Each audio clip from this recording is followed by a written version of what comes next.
Hello दोस्तों, आपका स्वागत है आपके अपनी यूट्यूब चैनल संस्कृत स्टडी वार में। और आज हम पढ़ेंगे श्लेष अलंकार आचार्य मम्मट जी द्वारा। उन्होंने श्लेष अलंकार की क्या परिभाषा दी है। अब तक हम अनुप्रास और यमक अलंकार पढ़ चुके हैं, तो चलिए स्टार्ट करते हैं। श्लेष अलंकार किसे कहते हैं? तो श्लेष अलंकार का लक्षण है वाच्य भेदेन भिन्ना यद युगपद भाषण स्पृशः श्लिष्यन्ति शब्दः श्लेषो असावक्षरादिभिरष्टधा। तो वाच्य भेदेन, वाच्य भेद से क्या तात्पर्य है? वाच्य का मतलब होता है अर्थ और वाचक का मतलब क्या होता है? शब्द। तो वाच्य भेदेन, वाच्य अर्थ का भेद होने के कारण यत जो यानी युगपद भाषण स्पृशः, वैसे देखा जाए कि एक शब्द का केवल एक ही अर्थ होता है, लेकिन ये क्या करें? युगपद भाषण स्पृशः, यानी जब हमारी जिह्वा, जो भाषण इंद्रिय क्या है? जिह्वा, एक ही बार अनेक भिन्न शब्द एक ही बार हमारी जिह्वा स्पर्श कर लेती है। जैसे एक शब्द है सैंधव। क्या है? सैंधव। सैंधव का अर्थ दो अर्थ होते हैं सैंधव के। एक तो होता है अश्व यानी घोड़ा, और एक होता है नमक। लेकिन हमारी जिह्वा जो है वो एक ही बार भाषण इंद्रिय को स्पर्श कर रही है।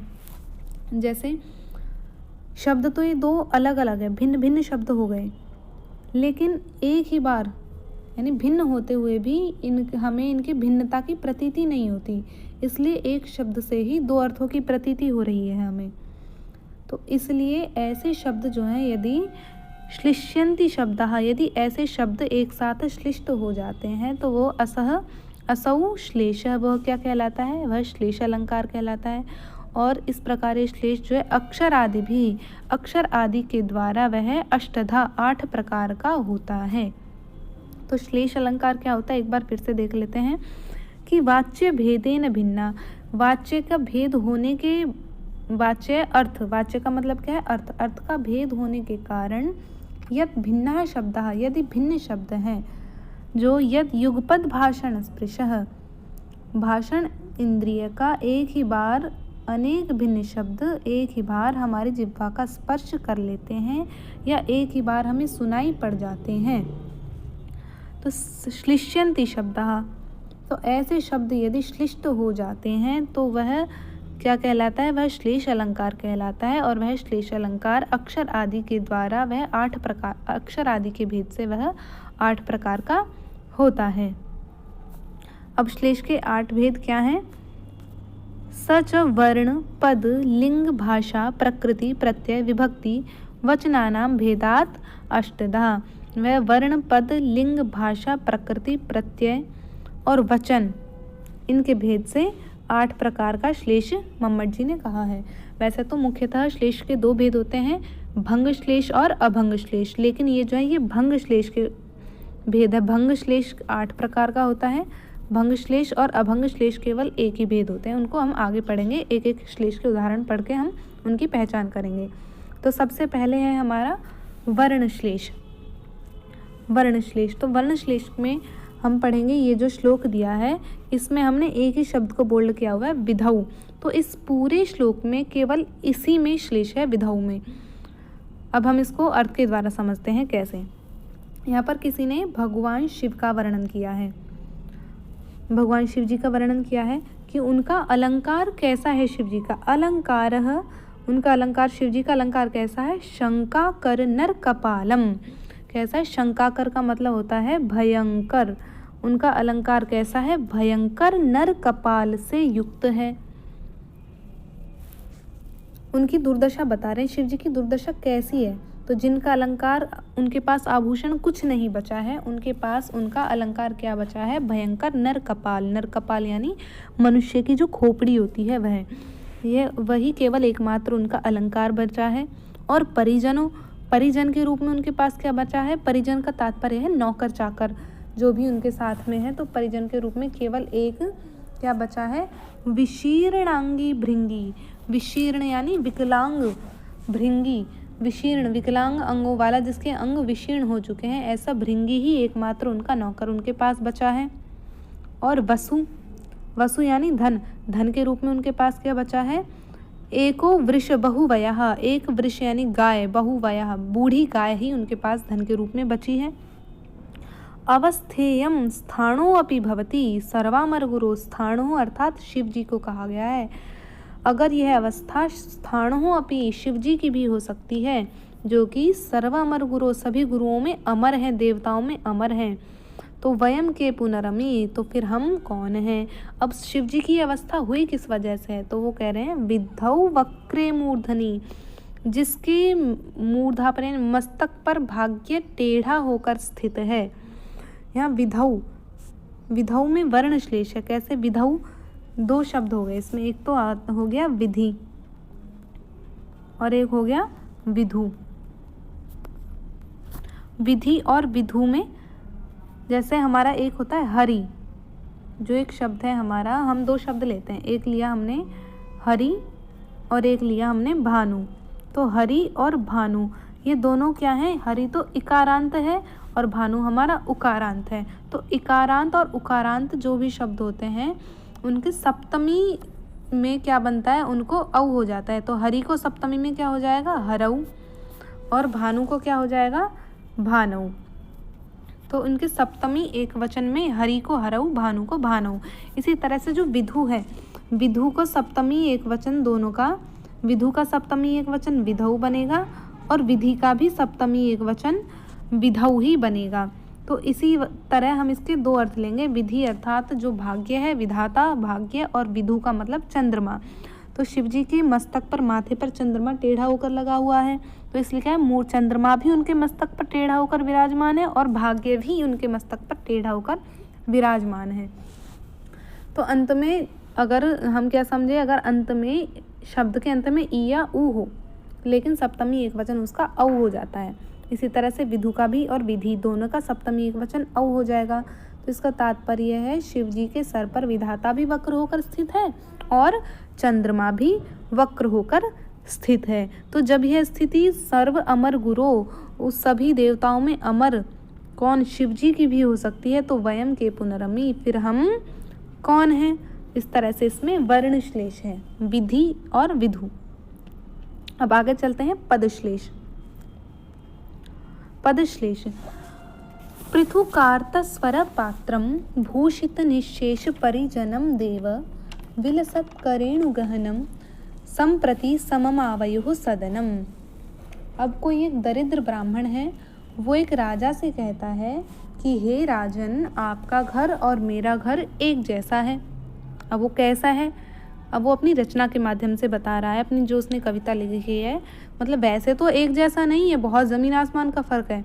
वो राजा है, कहाँ वो दरिद्र ब्राह्मण, पर वो शब्दों के माध्यम से अपने घर को, घर में, दोनों के घर में समानता बता रहा है कि आपका भी घर पृथुकार्त स्वर पात्र है और मेरा भी घर पृथुकार्त स्वर पात्र है। आपका घर भी भूषित निशेष परिजन है, मेरा घर भी भूषित निशेष परिजन है। आपका घर विलसत करेणु गहन है और मेरा भी। तो अब वो किस तरह से, इसका एक बार अर्थ देख लेते हैं कि पृथुकार्त स्वर पात्रम, पृथु का मतलब होता है बहुत सारे, पृथु यानी बहुत सारे, कार्त स्वर पात्रम, कार्त स्वर यानी बर्तनों का, जो तांबे आदि धातुओं के जो बर्तन होते हैं। तो आपके घर में बहुत सारे अच्छे अच्छे बर्तनों की ध्वनियाँ या स्वर जो हैं सुनाई पड़ते हैं, लेकिन मेरे घर में दरिद्र के हिसाब से अब इसको कर देंगे पृथुक आर्त स्वर पात्रम, यानी मेरे घर में बच्चों के, छोटे छोटे बच्चे रोते रहते हैं। आपके घर में तो बहुत सारे बर्तन सुनाई देते हैं, बर्तनों की आवाज़, अच्छे अच्छे बर्तनों के स्वर सुनाई देते हैं, लेकिन मेरे घर में छोटे छोटे बच्चे रोते हुए सुनाई देते हैं, उनकी रोने की आवाज़ें आती हैं। तो इस तरह से मेरा घर भी समान है और आपका घर भी समान है, पृथुकार्त स्वर पात्र है और मेरा भी घर पृथुकार्त स्वर पात्र है।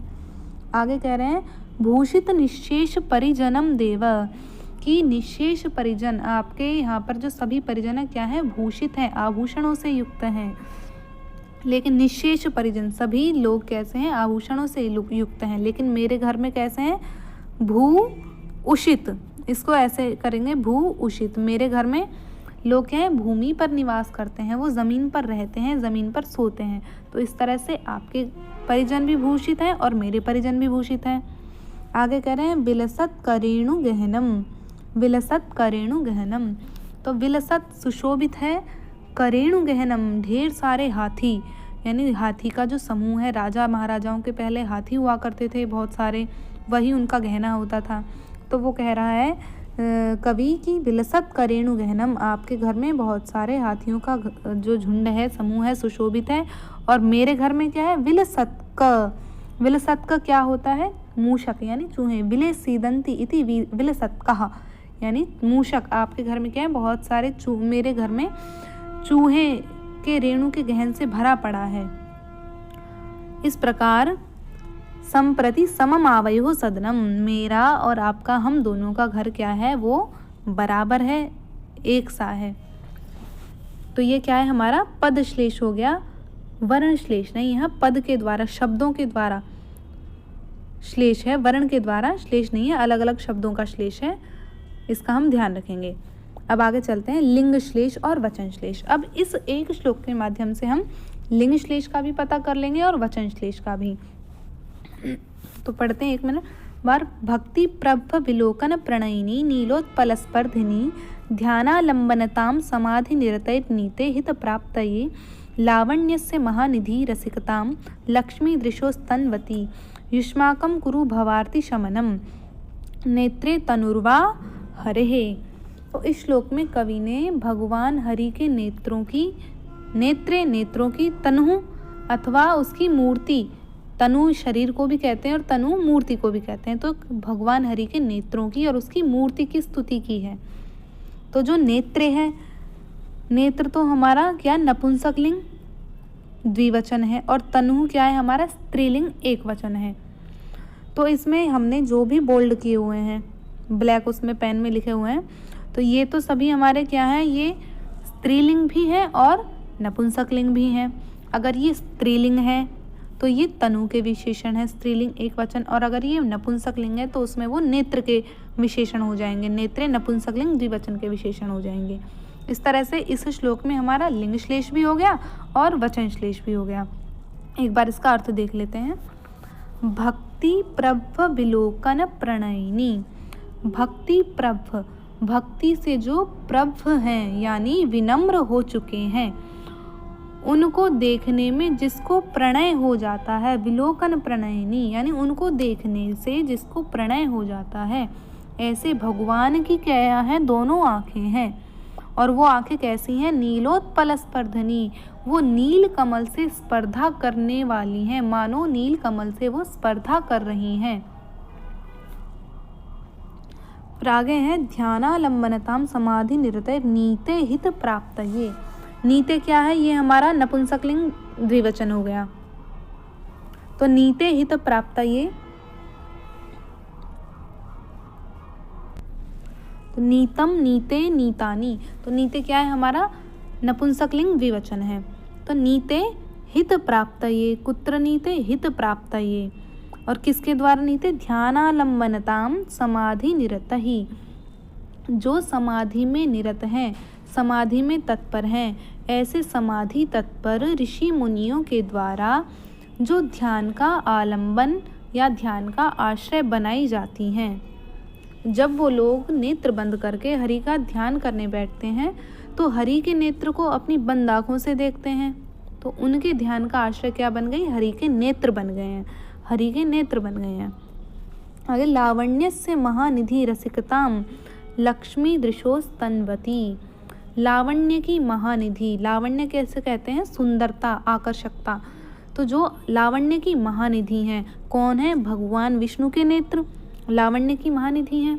तो लक्ष्मी के नेत्रों में जो नेत्र रसिकता को उत्पन्न करते हैं, लक्ष्मी दृशोस्तन्वती, तो लक्ष्मी के नेत्रों में जो नेत्र रसिकता को उत्पन्न करते हैं, रसिकताम तन्वती, ऐसे भगवान हरि के नेत्र युष्माकम कुरुताम भवार्ति शमनम, तुम लोगों के लक्ष्मी के ऐसे नेत्र रसिकता को लक्ष्मी के नेत्र जिन नेत्रों को देखने के कारण रसिक हो जाते हैं, तो हरि के वो नेत्र तुम सबके संसार रूपी दुख का शमन करें, भव आरती शमनम यानी संसार रूपी दुख का शमन करें।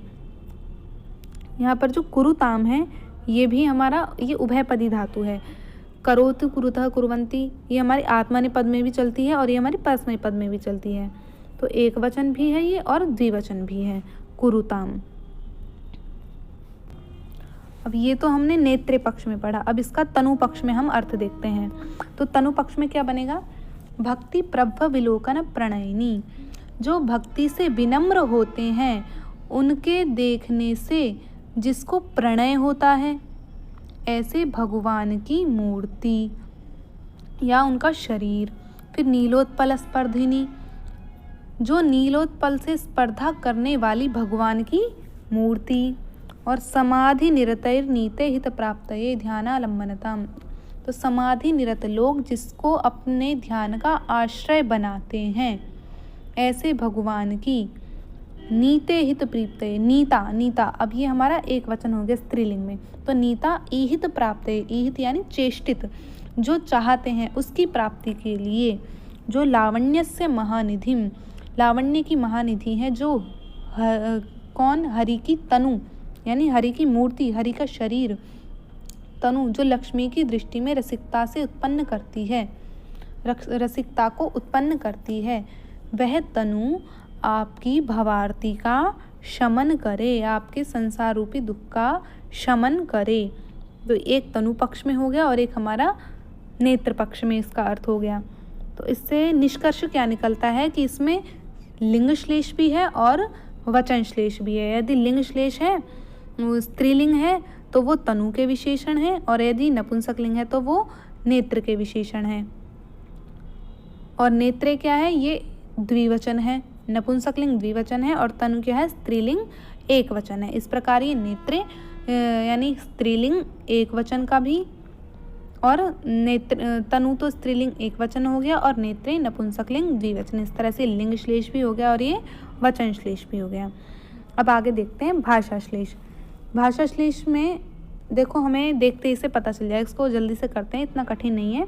कि इसमें महदे सुर संधम में तम व सम समा संगमा गमा हरणे हर बहु शरणम तम चित्त मोहम अवसर उमे सहसा। तो इसमें दो, प्राकृत भाषा भी है और संस्कृत भाषा भी है, तो दो भाषाओं का श्लेष हो गया। उसमें आपको प्राकृत भी दिखाई पड़ेगी और संस्कृत भी दिखाई देगी। हर बहु शरणम तम चित्त मोहम अवसर उमे सहसा, ये तो हमारा संस्कृत हो गया।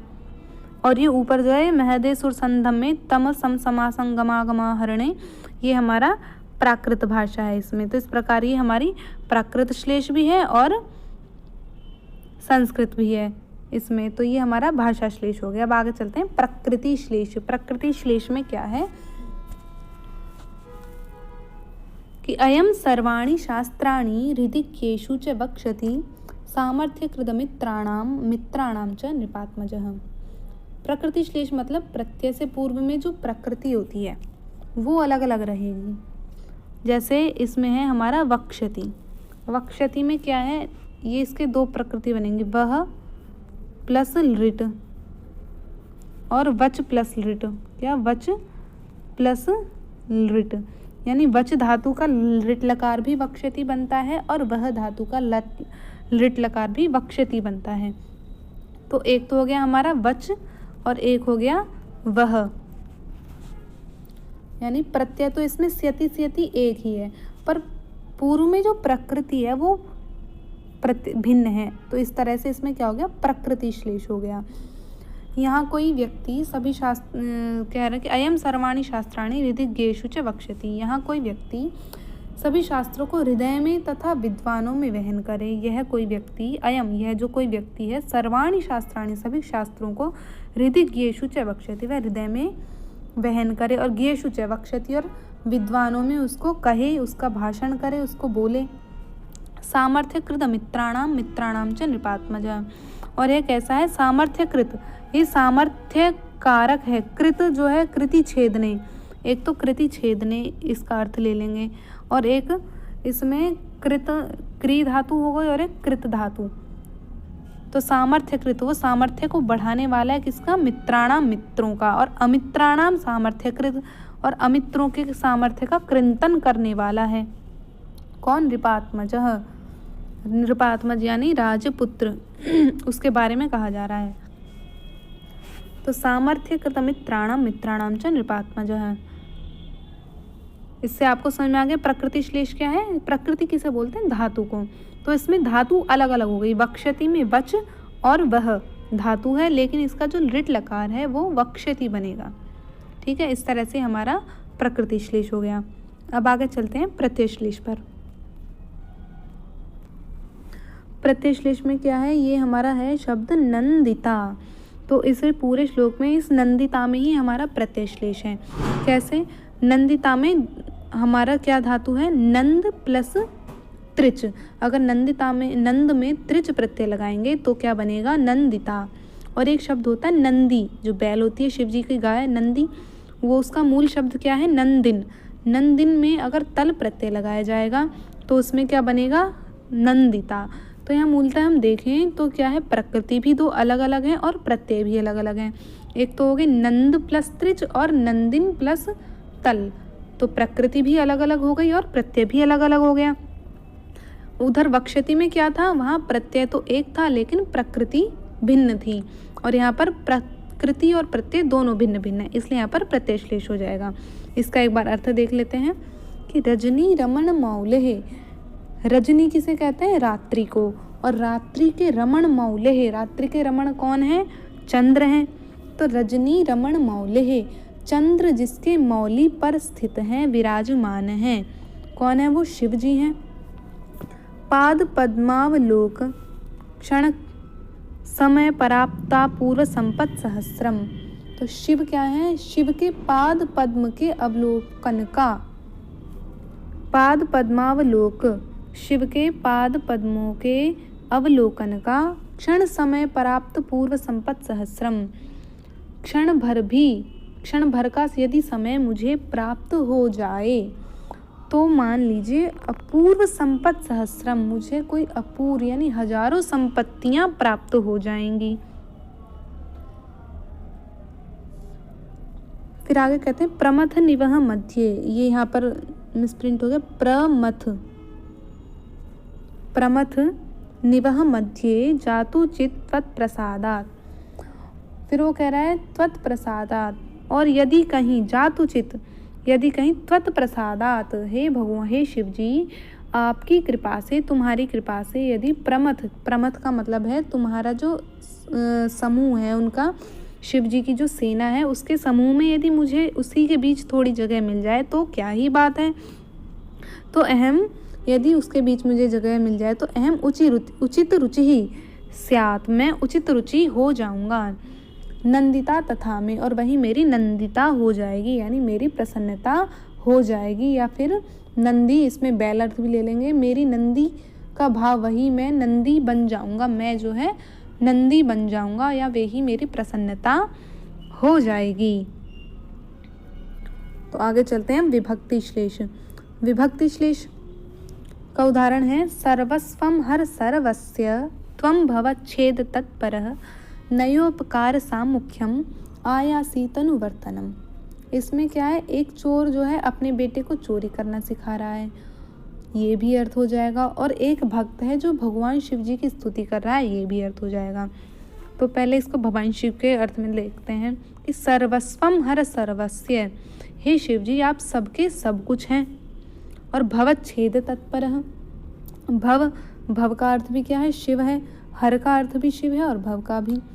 तो हे भव तुम छेद तत्पर हो, हे शिव जी तुम छेद तत्पर हो। नय उपकार सामुख्यम आयासी तनुवर्तनम, तुम नय यानी नीति, न्याय, या फिर नय ले जाओ, न्याय ले जाओ, कहाँ ले जाओ, उपकार सामुख्यम, उपकार की सम्मुखता में ले जाओ। और आयासी तनुवर्तनम, और शरीर में, हमारे शरीर में आप वृत्ति को प्राप्त करो। आयासी तनुवर्तनम, वृत्ति को प्राप्त करो। अब ये चोर अर्थ में कैसे हो जाएगा कि कोई जो बाप अपने बेटे को चोरी करना सिखा रहा कि सर्वस्वम हर सर्वस्य, तुम सबका सब कुछ चुरा लो। और तुम भवच्छेद तत्पर, और तुम छेद तत्पर हो जाए, यानी दीवार को छेद दो, दीवार को फोड़ कर चले जाओ। तो इसलिए कह रहे छेद तत्पर बन जाओ। नए उपकार सामुख्यम आयासी तनुवर्तनम। तो इस प्रकार क्या है, इसमें हर संबोधन, इसमें हर में और भव में विभक्ति श्लेष है। हर जो है ये हमारा संबोधन एक वचन है, अगर शिव के अर्थ में है तो संबोधन एक वचन है। और हर यानी ह्री हरणे धातु हो गई चोरी के अर्थ में, तो ये क्या है, मध्यम पुरुष एक वचन भी हो जाएगा हमारा। लोट लकार मध्यम पुरुष एक वचन भी हो जाएगा। इसी तरह से भव हमारा शिव जी के अर्थ में संबोधन एक वचन है, और वैसे जो है ये मध्यम पुरुष में भी है, लोट लकार मध्यम पुरुष एक वचन में भी भव बनता है। तो इसमें सुप विभक्ति भी आ गई और तिंग विभक्ति भी आ गई। ये विभक्तिश्च सूत्र जो है वो सुप और तिंग को की विभक्ति संज्ञा करता है, तो इसलिए यहाँ में सुप विभक्ति भी है और तिंग विभक्ति भी है। इस तरह से यहाँ विभक्ति श्लेष हो गया। अब आगे चलते हैं। यह होंगे हमारे 8 प्रकार श्लेष के। एक हमने ऊपर पढ़ लिया था तीसरे श्लेष के साथ, लिंग श्लेष और वचन श्लेष एक साथ हमने पढ़ लिए थे। ये भाषा श्लेष हो गया, प्रकृति, प्रत्यय और विभक्ति श्लेष अंतिम हमारा हो गया। अब आगे बढ़ते हैं अभंग श्लेष। तो अभंग श्लेष किसे कहते हैं, जहाँ हमें शब्द को तोड़ मरोड़ना नहीं पड़ता, शब्द का ज्यों का त्यों ही हमें हमारा अर्थ निकल जाता है। उसके 2 अर्थ निकलते हैं शब्द के ज्यों के त्यों। तो वहाँ क्या होता है, हमारा अभंग श्लेष होता है। भेदाभावात् प्रकृत्यादेर भेदोपि नवमो भवेत्। क्या कह रहे हैं, भेदाभावात् प्रकृत्यादेर, भेद के अभाव से प्रकृत्यादेर भेदोपि नवमो भवेत्। जैसे इसका उदाहरण दे रहे हैं, यो असकृत परगोत्राणाम पक्षच्छेद क्षण क्षमः शतकोटि दताम बिभ्रत विबुधेन्द्रः स राजते। विबुधेन्द्रः, विबुधेन्द्रः का क्या तात्पर्य है, यहाँ हमारा विबुधेन्द्र में इसमें श्लेष है। विद्वान परक अर्थ भी है और इंद्र परक अर्थ भी इसमें दिया गया है। विबुध का मतलब क्या होता है, विद्वान भी होता है और इंद्र भी होता है। तो शब्दशः यहाँ इंद्र की भी स्तुति की गई है और विद्वान की भी स्तुति की गई है, पर यहाँ पे हमें भंग की जरूरत नहीं करनी पड़ेगी। विबुध शब्द का तात्पर्य है देवता। स देवराज इंद्र, जैसे यो असकृत पर गोत्राणाम, जो अनेक बार दूसरों के, पर गोत्राणाम यानी दूसरे गोत्र के दूसरे समर्थक जो हैं, दूसरे पक्षों का छेदन करने में समर्थ है, क्षण भर में ही समर्थ है। यह विबुधेन्द्र सह राजते, यानी वह विद्वान जो है राजते सुशोभित है, जो असकृत परगोत्राणाम दूसरे पक्षों का छेदन करने में क्षण भर में ही सक्षम है। ऐसा शतकोटि दताम, सैकड़ों कोटि को धारण करता हुआ, सह वह विबुधेन्द्र विद्वान राजते सुशोभित है। अब इंद्र परक अर्थ क्या है कि इसमें परगोत्र, परगोत्र का मतलब है पर्वत से लिया गया है, जो पर्वतों के पक्षों का छेदन करने में क्षण भर में ही समर्थ है। क्यों है, क्योंकि उसके पास क्या है, वज्र है। इंद्र के पास क्या है, वज्र है। अब इसमें इंद्र के वज्र का नाम है शतकोटि। तो शतकोटिना द्यति अवखंडयति, जो शतकोटि अपने वज्र के द्वारा अवखंडयति, तो जो अपने वज्र के द्वारा ही क्षण भर में पर्वतों के पक्षों का छेदन करने में समर्थ है, ऐसा वह इंद्र राजते, वह भी सुशोभित है। तो इस प्रकार यहाँ पर हमारा अभंग श्लेष हो गया। यहाँ हमें शब्दों के तोड़ना नहीं पड़ा, उसी शब्द के 2 अर्थ निकल गए कि विबुधेन्द्र का मतलब इंद्र भी है और विबुधेन्द्र का अर्थ हमने उससे भी लिया है, देवता से भी लिया है। तो ये हमारा हो गया अभंग श्लेष। तो अब तक हमने क्या पढ़ा, भंग श्लेष। भंग श्लेष के 8 प्रकार थे, वर्ण श्लेष, लिंग, वर्ण, विभक्ति, वचन और आदि आदि, और अभंग श्लेष। तो कुल मिलाकर भंग श्लेष के 8 भेद होते हैं और अभंग श्लेष 1 होता है केवल। तो उम्मीद है आपको श्लेष अलंकार समझ आया होगा। नेक्स्ट मिलते हैं अगली वीडियो के साथ, अगले अलंकार के साथ। तब तक के लिए धन्यवाद।